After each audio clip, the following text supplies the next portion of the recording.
ओहो, अबीरा बहन शांत हो जा। अगर तू ऐसे रोती रहेगी तो माँ पिताजी को बहुत बुरा लगेगा कि हम तेरा ख्याल।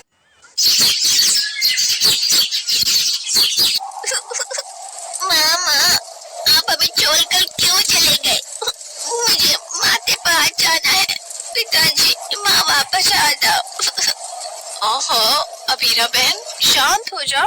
अगर तू ऐसे रोती रहेगी तो माँ पिताजी को बहुत बुरा लगेगा कि हम तेरा ख्याल नहीं रख पाए। नहीं नहीं नहीं, छोड़ो मुझे, छोड़ो। अरे अबीरा बहन मत रो। पल्लवी दीदी, अब हम कैसे रहेंगे माँ पिताजी के बिना? अरे बस बस। अरे तुम्हारे मम्मी पापा भगवान जी के पास चले गए। अगर तुम ऐसे ही रोती रहोगी तो उन्हें कितना बुरा लगेगा। आप ठीक कहते हैं काकी।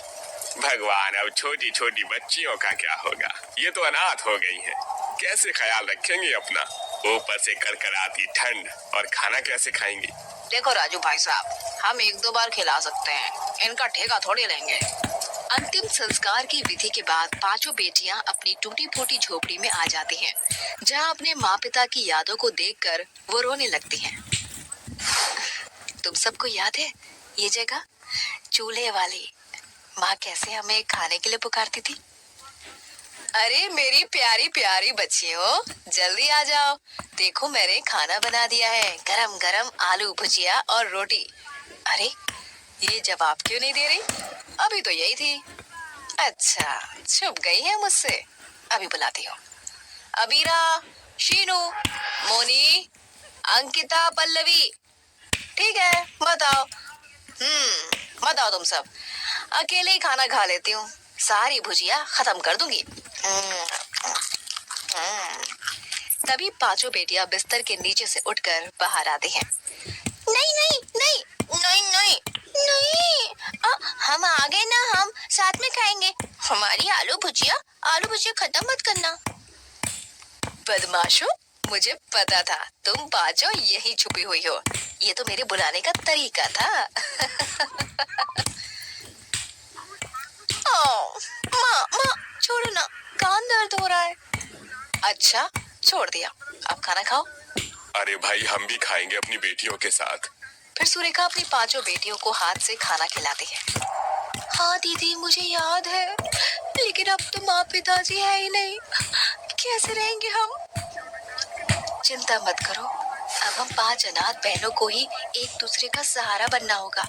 तुम साथ हो ना, चाहे कुछ भी हो जाए, हम हर परिस्थिति से निकल जाएंगे। हाँ दीदी। दीदी, ठंड लग रही है बहुत, और भूख भी लग रही है। हाँ दीदी, मुझे भी। मैं देखती हूँ घर में शायद कुछ रखा हुआ होगा। अंकिता खाने के बर्तन देखती है तो सारे खाली होते हैं, दाल चावल आटा कुछ नहीं था। पल्लवी दीदी, खाने के लिए तो हमारे पास कुछ भी नहीं है, सारे बर्तन डिब्बे खाली हैं। ओहो, अब क्या होगा? अरे बच्चों, परेशान मत हो, ये लो, मैं तुम्हारे लिए खाना लाई हूँ, खा लो। एक बात कान खोल कर सुन लो, रात को और खाना भिजवा दूंगी, लेकिन कल से मैं तुम्हें कोई खाना नहीं दूंगी। अपना इंतजाम खुद कर लेना। जी काकी। फिर बच्चे जैसे तैसे करके अंजनी का दिया हुआ खाना खा लेते हैं और रात को भी अंजनी खाना दे जाती है। फिर पांचों बेटियां अपने माँ बाप को याद करते करते रोते हुए ही सो जाती हैं। अगले दिन उन्हें बहुत भूख लगती है। दीदी, पल्लवी दीदी, रात तो ना ठंड लगी थी मुझे जमीन पर। आप छत तो नहीं लगी क्या? लगी थी अबीरा, पर हम क्या कर सकते हैं, हमें ऐसे ही रहना पड़ेगा। हम सब आज खाना कैसे खाएंगे? मुझे ना कुछ खाने पीने का इंतजाम करना होगा। मैं सिग्नल पर जा रही हूँ, शायद भीख मांगकर कुछ मिल जाए।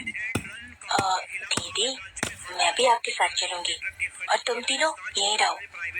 अंकिता पल्लवी तीनों बहनों को छोड़कर सिग्नल पर चली जाती है, जहाँ अपनी फ्रॉक से गाड़ी साफ करके वो पैसे मांगते हैं तो दूसरी बहन भीख मांगती है।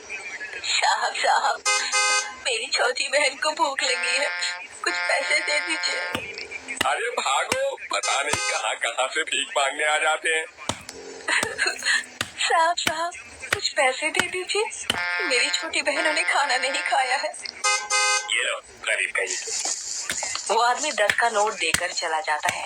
ऐसे ही दोनों बहन सिग्नल पर कुछ पैसे और फल इकट्ठा कर लेती हैं। वहीं दूसरी ओर तीनों बहनें भी कचरा बिन बिन कर कचरे वाले को कचरा देकर बदले में कुछ पैसे ले आते हैं, जिससे खाने का जुगाड़ हो जाता है। फिर पांचों बहनें थोड़ा खाना खा लेती हैं। अरे तुम तीनों को तो मना किया था ना, और तुम लोग फिर भी बाहर चली गई, क्यों? दीदी, आप दोनों हमारे लिए मेहनत कर रही है तो हमें भी करनी चाहिए ना। दीदी, सोते समय बहुत ठंड लगती है, हमारे पास ना गर्म कपड़े हैं ना कंबल है, हमें कंबल भी खरीद लेना चाहिए। तू ठीक कहती है शीनू, हम रोज मेहनत करेंगे जिससे एक कंबल लाएंगे। 4-5 दिन यूं ही गुजरते हैं। 2 बहन सिग्नल पर गाड़ी साफ करके पैसे कमाती हैं, तो 3 बहन कचरा उठा उठा कर बदले में पैसे लाती हैं, जिन्हें इकट्ठा करने के बाद वो एक कंबल लाकर उसमें आराम से सोती हैं। पर जनवरी की कड़कड़ाती ठंड और उनकी टूटी फूटी झोपड़ी उन्हें कंबल से भी गर्माहट नहीं दे पाती है। आखिर पांचों बेटियां किस तरह संघर्ष करने वाली थी, जानने के लिए बने रहिए। पांचों बहन रात को कांप रही थी। माँ, दीदी, ठंड। हे भगवान, जब मुझे इतनी ठंड लग रही है तो इन चारों को कितनी लग रही होगी। इस कंबल से भी कुछ नहीं हो रहा है। दीदी, मेरी नींद खुल गई ठंड से। देखिए ना, बाहर की ठंडी हवा इन टूटी फूटी झोपड़ी से अंदर आ रही है। हमें पहले अपने घर को ठीक करना होगा। तू ठीक कह रही है, पर हम इसको ठीक कैसे करेंगे? और अभी तो मुश्किल है। दीदी, बोरी याद है? माँ ने कुछ बोरियों को इकट्ठा रखा है, उन्हीं बोरी से इस घर को ढक देंगे। वो बहुत मोटी होती है ना, गर्माहट भी देगी। हाँ, तो बिल्कुल ठीक कह रही है। अपने कंबल के ऊपर बोरी डाल देते हैं सुबह तक। फिर दोनों बहनें 5 बोरी लाकर अपने कंबल के ऊपर डाल देती हैं, जिससे वो रात में आराम से सो जाते हैं। पर अगले दिन दोनों बहन बोरी लगाने की कोशिश कर रही थी तो वो चिपक नहीं रही थी। ओफो, ये तो लग ही नहीं रही। अगर पिताजी होते तो अब तक जुगाड़ कर दिए होते। दीदी, ऐसी बोरी कैसे टिकेगी घर के ऊपर? और ये दरार भी तो है ना, कुछ चिपकाने के लिए चाहिए होगा और इन दरार को भरना होगा। अरे दीदी, मेरे पास एक तरकीब है।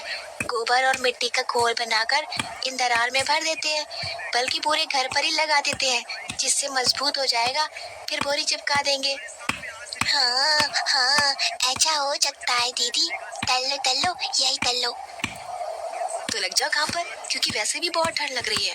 काम जल्दी करना होगा, वरना ये हल्की हल्की धूप भी चली जाएगी। फिर पांचों बहन मिलकर गोबर और मिट्टी को इकट्ठा करके लेप बनाकर पूरे घर पर लगा देती हैं, और फिर अपनी माँ की रखी हुई बोरियों को उन पर चिपका देती हैं, जिससे वो घर एक बोरी का घर बन जाता है। उसके अंदर जाकर पांचों बहनों को बहुत अच्छा लगता है। अरे वाह दीदी, ये बहुत अच्छा घर लग रहा है हमारा, बाहर से भी और अंदर से भी। अब तो ठंड नहीं आएगी। हाँ दीदी, मुझे तो अभी से गर्माहट लग रही है। अब हमें ठंड से कोई परेशानी नहीं होगी। पांचों बहन आपस में एक दूसरे के साथ खेलने लगती हैं। पांचों अनाथ बहनों ने खुद को संभाल लिया था। वो कहते हैं ना, जब मुट्ठी खुली हो तो काम आसानी से नहीं बनता, लेकिन मुट्ठी के बंद होते ही इतनी शक्ति पैदा होती है कि इंसान हर मुश्किल से लड़ जाता है। कुछ ऐसा ही पांचों बहनों के साथ था। गुजरते वक्त के साथ पांचों बहन एक दूसरे को संभाल लेती हैं। पल्लवी और अंकिता दूसरों के घर में झूठे बर्तन साफ और झाड़ू पोछा लगाकर काम करने लगती हैं, जिससे आए पैसों से दोनों घर का थोड़ा राशन लाती हैं और अपनी तीनों बहनों को स्कूल पढ़ने लगाती हैं। देखते देखते पांचों बहनें बड़ी हो जाती हैं। तीनों बहन अच्छी जगह जॉब करके पैसों की सेविंग करती हैं और दोनों बहनें वही पुराना काम करती हैं। फिर एक दिन अबीरा पल्लवी के जोर से गले लगती है। दीदी, हम तीनों एक खुशखबरी देना चाहती हैं आपको। अरे क्या बात है? हाँ, ऐसी क्या बात है जो तूने मुझे इस तरह जकड़ लिया है? मैं बताती हूँ दीदी, हम तीनों ने मिलकर जो सेविंग्स की थी ना, उससे छोटा सा घर खरीद लिया है खुद का, जो कि बहुत अच्छा है। अब हमें इस बोरी की झोपड़ी में नहीं रहना पड़ेगा।